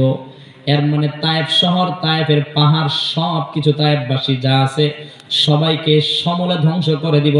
কিয়ামত পর্যন্ত আনেওয়ালা মানুষগুলো জানবেও না তায়েফ শহরটা কোথায় ছিল। আল্লাহর নবী ফেরেশতাদেরকে ডাক দেয়া বলে, ফেরেশতারা রে, আল্লাহ পাক রব্বুল আলামিন আমাকে উম্মতের ধ্বংসের জন্য পাঠায় নাই। আজকে তায়েফবাসী আমারে না চিনে, আমারে না বুঝে আমাকে আঘাত করে আমার শরীরটাকে রক্তে রঞ্জিত করেছে। আমি এদের জন্য দোয়া করি, ইয়ারা যদি ইসলাম কবুল নাও করে, এদের থেকে আগামীর নতুন প্রজন্ম যেটা দুনিয়াতে আসবে, আমি তাদের জন্য দোয়া করি আল্লাহ পাক রব্বুল আলামিন আমার এই কষ্টের বিনিময়ে যেন তাদের আগামীর নতুন প্রজন্মকে হেদায়েত দান করে দেয়। সুবহানাল্লাহ বলবেন না? নবীজি সাল্লাল্লাহু আলাইহি সাল্লাম ওই সময় তিনি ইচ্ছা করলে তায়েফবাসীর জন্য বদদুয়া দিতে পারতেন কি পারতেন না? কথা বলেন, বদদুয়া দিতে পারতেন কি না? নবীজি যদি বদদুয়া দিতেন, বলেন তায়েফবাসীকে আল্লাহ তাআলা রাখতেন? কথা বলেন, রাখতেন না ধ্বংস করে দিতেন? জোরে বলেন, ধ্বংস করে দিতেন কি দিতেন না? তাহলে মুসলমান বলেন, নবীজির মহব্বত অন্তরে, নবীজির অন্তরে উম্মতের মহব্বত আছে না নাই? জোরে বলেন, আছে না নাই? যেই নবী আপনাকে আমাকে এতটা ভালোবাসেন, উম্মতের মহব্বত, উম্মতের ভালোবাসার প্রমাণ দিতে গিয়া তায়েফের ময়দানে রক্তাক্ত হলেন, নিজের মাতৃভূমি ছেড়ে দিলেন, হিজরত করে মদিনায় চলে গেলেন, কাফের মুশরিক বেঈমানদের বিরুদ্ধে যুদ্ধ করতে গিয়ে নিজের দাঁত মোবারক শহীদ করে দিলেন। শুধু তাই না, কাফের মুশরিক বেঈমানের বাচ্চারা তরবারি দিয়ে নবীজির মাথায় আঘাত করেছে। ওই যে লোহার টুপির যে কড়া থাকে, এই কড়াগুলো নবীজির মাথার ভিতরে ঢুকে গেছে।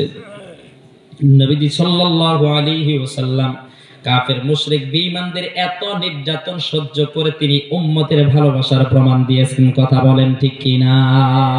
ওই নবীকে ভালোবাসা দরকার আছে না নাই? জোরে বলেন, আছে না নাই? যদি আপনাদেরকে আমি বলি নবীকে ভালোবাসতে হলে নবীজির সুন্নাহ মানতে হবে, আমরা মুখে স্লোগান দেই, আসলেই নবীকে ভালোবাসতে রাজি আছি কিন্তু সুন্নাহ মানতে রাজি না। কথা বলেন ঠিক কি না? সুন্নাহ মানতে রাজি, অথচ নবীজি হাদিসে পাকের ভিতরে বললেন, মান আহাব্বা সুন্নতি ফাকাদ আহাব্বানি ওয়া মান আহাব্বানি কানা মাই ফিল জান্নাহ। নবীজি বললেন, তোমরা যদি কেউ আমারে ভালোবাসতে চাও, আমার সুন্নতকে ভালোবাসো, আমার সুন্নতকে আঁকড়িয়ে ধরো। আমার সুন্নতকে তোমরা যারা আঁকড়িয়ে ধরবা, ভালোবাসবা, আমার সুন্নতকে ভালোবাসার মানেই হচ্ছে আমি নবীকে ভালোবাসা। আর আমি নবীকে যারা ভালোবাসবে, কিয়ামতের দিন তারা আমি নবীর সাথে জান্নাতের ভিতরে থাকবে। সুবহানাল্লাহ বলেন। তাহলে মুসলমান নবীকে ভালোবাসা দরকার আছে না নাই? আরো জোরে বলেন, আছে না নাই? আমরা কে কে নবীকে ভালোবাসতে রাজি আছি? দুটি হাত তুলে আল্লাহকে দেখা দেই। রাজি আছেন তো ইনশাআল্লাহ? এক নম্বরে আমি আপনাদেরকে নবীজির ভালোবাসার একটা ছোট্ট কয়েকটা বিষয় বলে আমি শেষ করে দিব। নবীজির ভালোবাসায়, নবীজির মহব্বতে, নবীজিকে খুশি করার জন্য, নবীজির কিয়ামতের ময়দানে যাতে আপনি নবীজির সুপারিশ পান, এই নবীজির সুপারিশ পাওয়ার জন্য, নবীজির মহব্বতে কে কে মুখের ভিতরে দাড়ি রাখতে রাজি আছেন? তারাই দুটি হাত তুলে আল্লাহকে দেখায় দেন। রাজি আছেন তো ইনশাআল্লাহ? অনেকে হাত তুলে নেই, কয় হুজুর এগুলো করতে রাজি নেই, দাড়ি রাখতে রাজি নেই। দাড়ি রাখবেন তো ইনশাআল্লাহ? জোরে বলেন না ইনশাআল্লাহ? আমাদের দেশের মুসলমান যদি বলা হয় যে নবীর জন্য রাজপথে নামতে হবে, রাজপথে নামতে রাজি, কিন্তু যদি বলে যে নবীর জন্য দাড়ি রাখতে হবে, তাহলে দাড়ি রাখতে রাজি না। কি বলেন? আমি রাজপথে নবীর জন্য আপনাদেরকে নামতে নিষেধ করছি না। আমাদের নবীকে নিয়ে বেঈমানের বাচ্চারা কোনো সময় নবীর চরিত্র নিয়ে কটূক্তি করে, নবীর পরিবারের চরিত্র নিয়ে কটূক্তি করে। নবীর ইজ্জত রক্ষার্থে যদি এদেশের মুসলমানের রাজপথে নেমে বুকের তাজা রক্ত ঢেলে দিতে হয়, তারপরে রাজি আছে। কথা বলেন, আছেন না আপনারা? রাজি আছেন না? কথা বলেন না কেন, রাজি আছেন কিনা? দেখেছেন না কিছুদিন আগে ভারতে ইন্ডিয়াতে আমাদের নবীকে নিয়ে কটূক্তি করছে, সারা দুনিয়ার 200 কোটি মুসলমান এরা গর্জে উঠেছে এবং নবীর চরিত্র নিয়ে কটূক্তি করার কারণে এটার যে প্রতিবাদ যে ভাষায় যেভাবে জানানো দরকার মুসলমান জানাইছে। কথা বলেন ঠিক কিনা? জোরে বলতে হবে ঠিক কিনা? এখনো যদি মুসলমান নবীর ইজ্জত রক্ষার্থে রাজপথে নেমে বুকের তাজা রক্ত ঢেলে দিতে হয়, রাজি আছি তো ইনশাআল্লাহ? জোরে বলেন না ইনশাআল্লাহ? মুসলমানকে আমাদের দিন যদি আমরা নবীর সুপারিশ পেতে চাই তাহলে নবীর সুন্নাহ মানতে হবে। সুন্নাহ মানতে পারবো তো ইনশাআল্লাহ? এক নম্বরের সুন্নাহ হলো দাঁড়িয়ে রাখতে হবে। যারা দাঁড়িয়ে রাখবেন নবীজি তাদের প্রতি খুশি হয়ে যাবে। আল্লাহ পাক রব্বুল আলামিন কিয়ামতের মুসিবতের দিনে এই মানুষগুলোকে নবীর সুপারিশ পাওয়ার মতো আল্লাহ তাআলা সুযোগ বের করে দিবেন।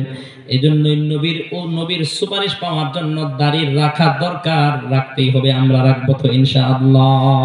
জোরে বলেন না ইনশাআল্লাহ?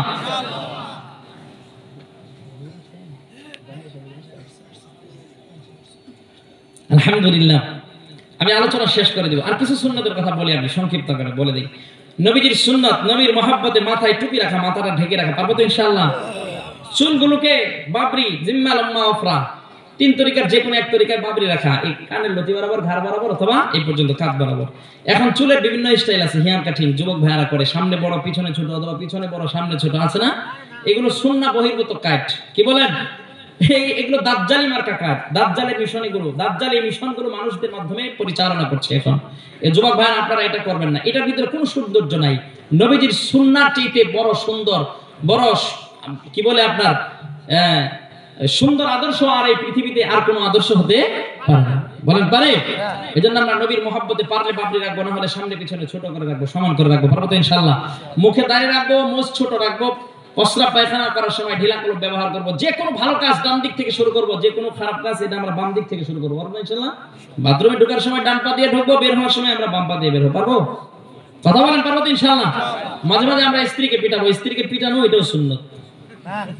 হ্যাঁ সুন্নাত, হাসে সুন্নাত না? বেশি রাগান্বিত হয়ে গেলে পিটাবেন, মেসওয়াক দিয়ে পিটাবেন। কি দিয়ে পিটাবেন? মেসওয়াক। মেসওয়াক দিয়ে যদি আপনি স্ত্রীকে পিটান, আপনার স্ত্রী কি আপনার প্রতি খুশি হবে না বেজার হবে? কথা কয় না, হাসবে। কি করবে? হাসবে। আর মাঝখানে অনেকগুলো কথা ছিল, বলতে পারলাম না সময়ের কারণে, কারণ এটা তো আসলে দিনী মাহফিল, এই মাহফিলগুলো খুব তাড়াতাড়ি শেষ করে দেওয়া উচিত। এটা হলো, এই মাদ্রাসা হলো আমাদের শেরপুর জেলার ভিতরে একটা উল্লেখযোগ্য মাদ্রাসা। কি বলেন? এটা দিনের একটা মার্কাজ। এখান থেকে দিনের আলো আমাদের শেরপুর, পুরা শেরপুর জেলাতে দিনের আলো বিচ্ছুরিত হয়। সুতরাং এখানে সবকিছু যদি সুন্নাহ অনুযায়ী না হয়, এখানে ওয়াজটা যদি এরকম ওয়াজ হয় 3টা বাজে 4টা বাজে মুনাজাত হয়, শেষে গিয়ে যদি আমরা ফজরের নামাজ না পড়তে পারি, এই ওয়াজের দরকার নেই। কি বলেন? কথা বলেন ঠিক কিনা? এখানে এমন ওয়াজ হবে যেটার কারণে ওয়াজও শুনবো আমরা, আবার ফজরের জামাতে গিয়েও শরীক হতে পারবো। কি বলেন? এই জন্য সংক্ষিপ্ত ভাবে আমি শেষ করে দিলাম। এই সুন্নাতগুলোর উপর আমরা আমল করবো, পারবো তো ইনশাআল্লাহ? খাবার খাইতে আমরা দস্তরখান বিছায় খাবো। কি বিছায় খাবো? কথা বলেন, কি বিছায় খাবো? দস্তরখান বিছায় আমরা খাবো। দস্তরখান বিছায় খাওয়া সুন্নাত। খাবারের পরে প্লেটটা আমরা একটু চেটে খাবো সুন্দর করে, এটা একটা সুন্নাত আদায় হয়ে যাবে। বললাম না সুন্নাতের ফজিলত? নবীজি বলছেন যারা আমার সুন্নাতের উপরে আমল করবে, আল্লাহ পাক একটা সুন্নাতের বিনিময়ে তাদের আমলনামায় 100 গোলাকার শহীদের সওয়াব লিখে দেবেন। এজন্য পারবো তো আমরা এই সুন্নাহগুলোর উপরে আমল করতে? পারবো তো ইনশাআল্লাহ? আরেকটু জোরে বলেন না ইনশাআল্লাহ? মুসলমান হাদিসে পাকের ভিতরে আসছে, নবীজি সাল্লাল্লাহু আলাইহি ওয়াসাল্লাম বলেন, আস-সাদকাতু তারুদ্দুল বালা। যারা দান করবে, সদকা করবে, আল্লাহ পাক রব্বুল আলামিন তার সদকার বিনিময়ে তাদেরকে শুধু দুনিয়াবী মুসিবত না, পরকালীন মুসিবত থেকেও আল্লাহ তাআলা তাদেরকে বাঁচিয়ে দিবেন। সুবহানাল্লাহ বলেন। নবীজি সাল্লাল্লাহু আলাইহি ওয়াসাল্লামের বিরাট বড় একটা সুন্নাহ হলো দান করার একটা সুন্নাহ। মুসলমান এই সুন্নাহর মাধ্যমে মানুষ দুনিয়াতে সম্পদশালী হতে পারে। এই সুন্নাহ যারা মানবে, আল্লাহ পাক রব্বুল আলামিন দুনিয়াতে তাদের সম্মান, তাদের ইজ্জত বাড়ায়া দিবেন। যেই সুন্নত মানলে ইজ্জত বাড়ে, অর্থ সম্পদ বাড়ে, এই সুন্নতের উপরে আমল করা দরকার আছে না? না জোরে বলেন আছে না নাই? হাদিসে পাকের ভিতরে আসছে, নবীজি বলেন, সামাতুন ইউজিল্লুহুমুল্লাহু ফি যিল্লিহি ইয়াওমা লা যিল্লা ইল্লা যিল্লুহু। অনেক লম্বা হাদিস। আল্লাহর নবী বলেন, কিয়ামতের মুসিবতের দিনে আল্লাহ পাক রব্বুল আলামিন 7 শ্রেণীর মানুষকে আল্লাহর আরশের ছায়ার নিচে জায়গা দিবে। এই 7 শ্রেণীর মানুষের ভিতরে নবীজি সাল্লাল্লাহু আলাইহি ওয়াসাল্লাম বলেন, এক শ্রেণীর মানুষ হলো ওয়ারাজুলুন তাসাদদাকা বিসাদকাতিন। ফাআখফাহা হাত্তা লা তা'লামু শিমালুহু মা তুনফিকু ইয়ামিনুহু। আল্লাহর নবী বলেন এই 7 শ্রেণীর ভিতরে এক শ্রেণীর মানুষ হলো যারা দান করে সদকা করে, আল্লাহ পাক রব্বুল আলামিন এই দান সদকার বিনিময়ে কিয়ামতের দিন তাদেরকে আল্লাহর আরশের ছায়ার নিচে জায়গা দিবেন।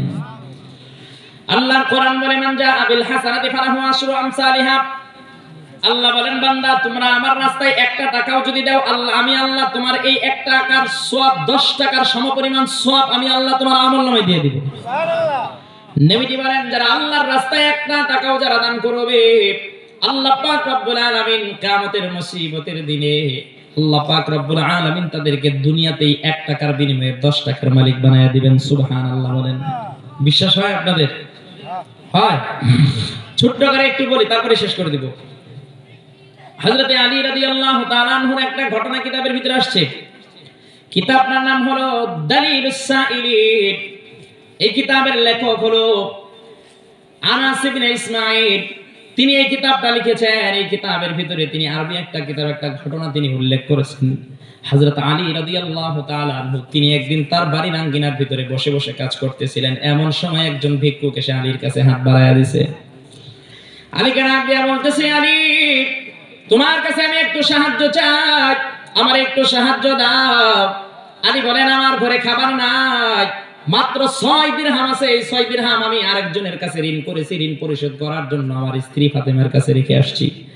ফকির বলে ওই 6 দিরহাম থেকেই তুমি আমার 1 দিরহাম দান করে দাও। হযরত আলী হাসানকে পাঠিয়ে দিলেন, বললেন তোমার মার কাছ থেকে 1 দিরহাম এনে এই ফকিরকে দান করে দাও। হাসান মার কাছে গিয়ে বললেন, ফাতেমা দিলেন না, বললেন হাসান তুমি তোমার বাবাকে গিয়ে বলো তোমার বাবা এই 6 দিরহাম ঋণ পরিশোধ করার জন্য রেখে গেছেন, এখান থেকে দেওয়া যাবে না।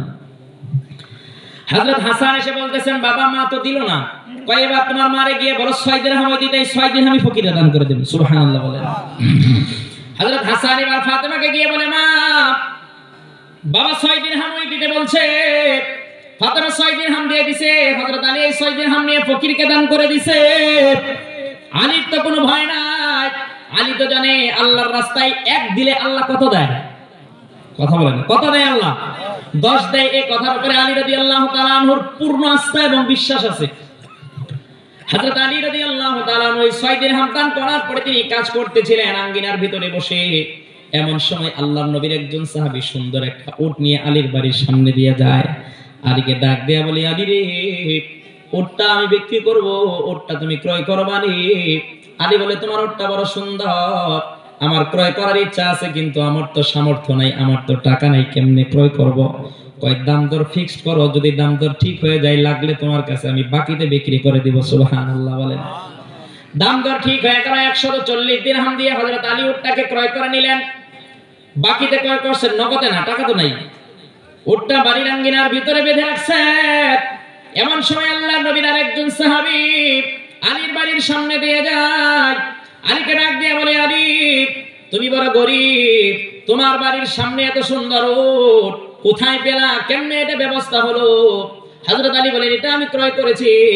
সাহাবী বলে উটটা আমার বড় পছন্দনীয় হয়েছে, আমার বড় পছন্দ হয়েছে, উটটা তুমি বিক্রি করবানি? আলী বলেন তোমার যদি পছন্দ হয় উটটা আমি বিক্রি করব, তবে একটা শর্ত, আমি নগদ মূল্যে বিক্রি করব, বাকিতে বিক্রি করব না। সাহাবী বলে ঠিক আছে কত নিবা বলো। দুইজনের দাম দর ঠিক হয়ে গেল। 200 দিরহাম। কত দিরহাম? জোরে বলেন কত দিরহাম? 200 দিরহাম দাম দর ঠিক হয়ে গেল। এবার সাহাবী তার ছড়ি থেকে 200 দিরহাম আলীকে বের করে দিলেন। 200 দিরহাম বের করে দিয়ে তিনি উটটা নিয়ে চলে গেলেন। আলী এবার যেই সাহাবীর কাছ থেকে 140 দিরহাম দিয়ে উটটা বাকিতে ক্রয় করেছিলেন, আলী এবার এই দিরহামগুলো নিয়ে ওই সাহাবীর বাড়িতে দৌড়ায় চলে গেলেন। গিয়ে সাহাবীকে বাড়ি থেকে বের করলেন। ডেকে বের করে সাথে সাথে তিনি তার থলি থেকে 140 দিরহাম বের করে ঋণ পরিশোধ করে দিলেন। সুবহানাল্লাহ বলেন। হযরতে আলীর কাছে এবার রয়ে গেল কত দিরহাম? জোরে বলেন কত? আলী এবার খুশি মনে এই 60 দিরহাম নিয়ে ফাতেমার ঘরে চলে আসলেন। এসে ফাতেমাকে ডেকে কাছে আনলেন। এনে বলেন ফাতেমা তোমার আঁচলটা তুমি খুলে দাও। ফাতেমা আঁচলটা খুলে দিলেন। হযরত আলী রাদিয়াল্লাহু তাআলা এই 60 দিরহাম ফাতেমার আঁচলের ভিতরে ঢেলে দিলেন। সুবহানাল্লাহ বলেন। ফাতেমা ডাক দিয়া বলে, ও স্বামী যান, কোথায় পেলেন এই 7 দিরহাম, কেমনে ব্যবস্থা হইলে একটু জানতে চাই। আলী বলেন, ফাতেমা রে, তোমার বাবার উপরে আল্লাহ কোরআন নাজিল করেছে, এই কোরআনের আয়াত তোমার বাবার জবান থেকে আলী শুনেছে। তোমার বাবা বলেছেন, মানজা আবিল হাসানাতি ফালাহু আশরু আমসালিহা, আল্লাহর রাস্তায় যে 1 টাকাও দিবে, আল্লাহ পাক রব্বুল আলামিন 1 টাকার বিনিময়ে তার 10 টাকার মালিক বানাবে। একটু আগে তোমার কাছ থেকে যে 6 দিরহাম নিয়ে আমি ফকিরকে দান করলাম, আল্লাহ পাক ওই 6 দিরহামের বিনিময়ে আমাকে এই 7 দিরহামের ব্যবস্থা করে দিয়েছে। তাহলে মুসলমান একটু বোঝা থাকলে বলেন, দান করলে লাভ না লস? জোরে বলেন, লাভ না লস? মুসলমান তো লাভের পথে হাঁটবে, লসের পথে কোনোদিন হাঁটবে না। জোরে বলেন, হাঁটবে নাকি? তাহলে এই যে ফাতেমা জান্নাত মহিলা মাদ্রাসা, এটা একটা খালেস দ্বীনি মাদ্রাসা। এখান থেকে আপনার আমার মেয়েরা লেখাপড়া করে এক একজন এই জামানার আবেদা সালেহা কানাতা হবে। কথা বলেন ঠিক কিনা? আমরা যদি এখানে দান করি, আমাদের দান বৃথা যাওয়ার কোনো সম্ভাবনা নাই। জোরে বলেন ঠিক কিনা? এই মাদ্রাসার জন্য আমরা সকলেই দান করতে রাজি আছি তো ইনশাআল্লাহ? জোরে বলেন না ইনশাআল্লাহ? মাদ্রাসাগুলোতে দান করতেই হবে, করতেই হবে। আমাদের এই মাদ্রাসাগুলোতে তো সরকারি কোনো অনুদান নাই, আছে? কথা বলেন, আছে? এখন আপনি আর আমি মুসলমান, যদি আপনি বলেন যে আপনি আমি আমার মুসলমানিত্ব টিকায় রাখতে চাই, ঈমান আমল যদি আমরা টিকায় রাখতে চাই, ঈমান আমল নিয়ে যদি কবরে যেতে চাই, এই সমস্ত মাদ্রাসা ধরে রাখা দরকার আছে। যেদিন এই বাংলাদেশে কওমি মাদ্রাসা থাকবে না, কওমি মাদারিস যেদিন থেকে এই দুনিয়া থেকে বিদায় নেবে, কওমি মাদারিস যেদিন এই মাদ্রাসা থেকে এই দুনিয়া থেকে যেদিন উঠে যাবে, সেদিন মানুষ আর সুস্থ ঈমান নিয়ে, ভালো ঈমান নিয়ে দুনিয়াতে বাঁচতে পারবে না, এটাই নিশ্চিত। আজকে যদি এই কওমি মাদ্রাসাগুলো না থাকতো, আপনার আমার সন্তানেরা এরা নাস্তিক হয়ে যেত।